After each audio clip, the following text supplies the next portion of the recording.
Right. First question to, stay with me. Got it? Yeah. First question, please, to Nick. Thanks so much, Brian. Cameron, well batted today. Can I please get your thoughts on not only your knock today and your partnership with Alex, but also the delivery that dismissed you in the end? What happened there? Was it just a matter of a beautiful delivery towards the end of the session? Yeah, he bowled really well today, we've seen.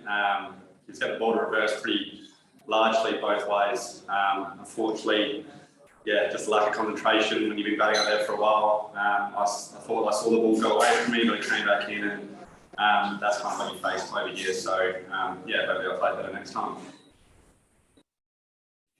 Mel Farrell, please.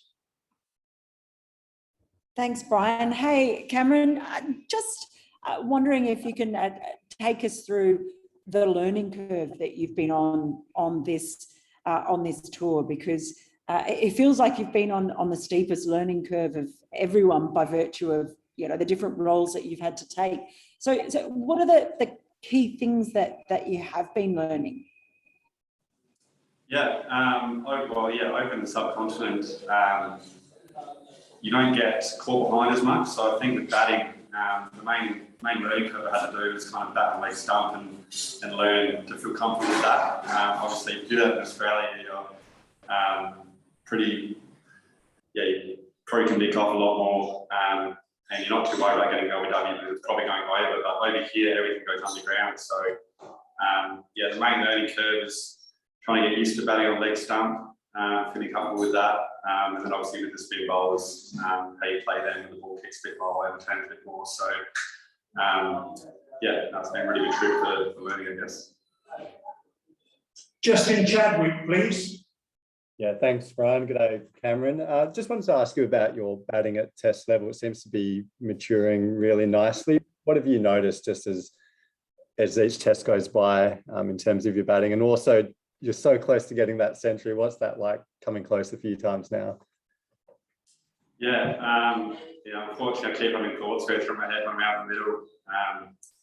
It's starting to get a bit of an issue now because it keeps popping in. So we've got to keep working on that. Feeling comfortable when you get close to it. Hopefully it comes one day. Andrew Ramsey, please. Oh, thanks, Brian. Hi, Cameron. I'm just wondering on your take on the Alex Carey non-dismissal.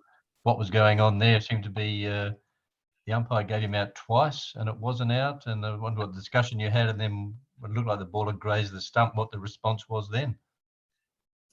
Yeah, it was pretty funny. When I saw it live, I thought he was out. I thought he just hit his toe, his foot, and just rolled to the keeper. That's what I saw live, and obviously what Alain Dar saw. The interesting one. To turn that much, obviously it's pretty lucky to take it. So, yeah. Bharat Sundaresan, please. Thanks, Brian.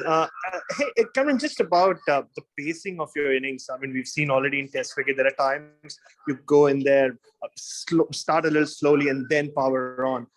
Do you think you're finding your tempo, like as every Test innings goes by, and like the way you played this innings? Yeah, it's a lot different in Australia. You're probably looking to score a lot more often in Australia, and over here you're a lot more patient because the game speeds up, so you don't need to rush the game. In the first 1 or 2 days, you just look to bat as much as you can, no rush, because the last couple of days, day 4 and 5, hopefully wickets come a lot more easy to come by. So that's where the game kind of rushes. So if you get a chance to bat in the first innings, basically just take your time because hopefully the game speeds up at the end.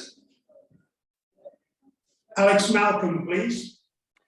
Well played, Cam. Just want to ask you about partnership batting. You've done a good job forming some partnerships. You did in the Ashes with Uzi and Trav, and you did it today with Alex. Can you give us any insights into the types of things you and Alex were working on together to get in a rhythm together, to keep each other motivated and working well throughout the day? Yeah, something I've kind of found recently that I look at the partnership score instead of my own score. Firstly, it takes a bit of pressure off myself when I look up on the scoreboard and I'm only on 12, let's say.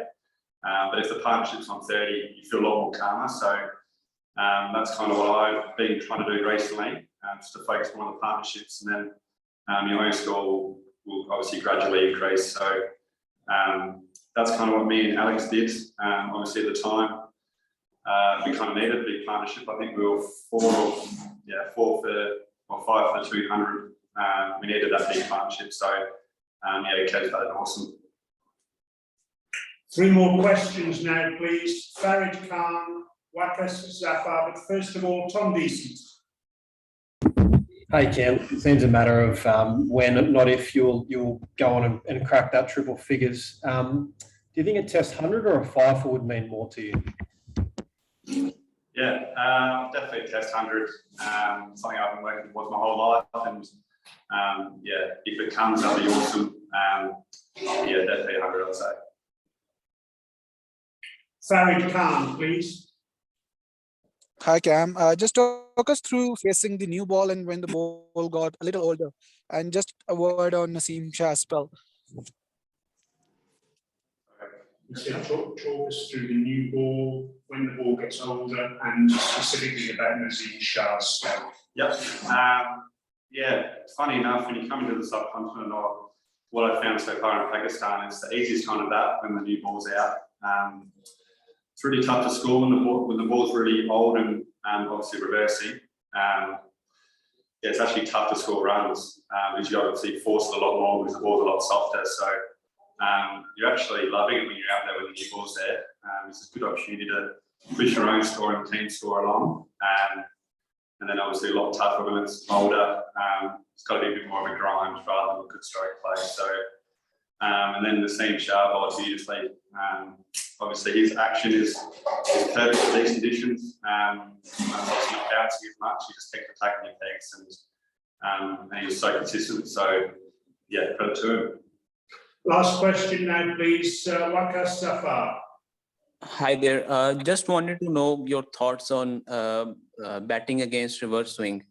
I mean, are you initially looking for the one that comes back in, or how does it go? Thanks. Basically what I've been doing, obviously a bit different to what Smudge does. Smudge tries to get really far across and negate LBW, where I'm trying to get my legs out of the way and just play with my hands basically. So there's a few different ways to go about it, but that's where I feel comfortable with. And you're not really looking for one ball either way, you're just looking to hit the ball and hopefully you can pick it up yourself. So that's what I've been doing. Thank you very much, everyone.